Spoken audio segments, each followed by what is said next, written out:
ఈరోజు Lok Sabha floor leader Mithun Reddy గారి మీద చేసినటువంటి దాడి నిజంగా ఈ కూటమి ప్రభుత్వం చేస్తున్నటువంటి నిరంకుశ పాలనకి నిదర్శనం.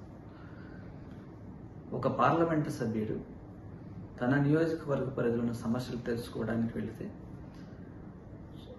రౌడీ మూకలతో రాళ్లదాడి చేయించడం అత్యంత హేయమైన చర్య. ఇలాంటి చర్యలు మానుకోవాలి.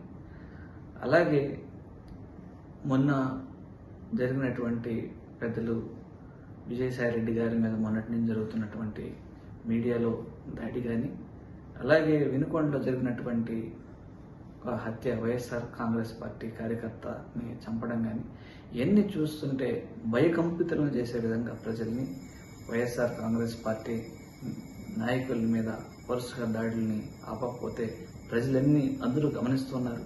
ఖచ్చితంగా మీకు తగిన మూల్యం చెల్లిస్తారు.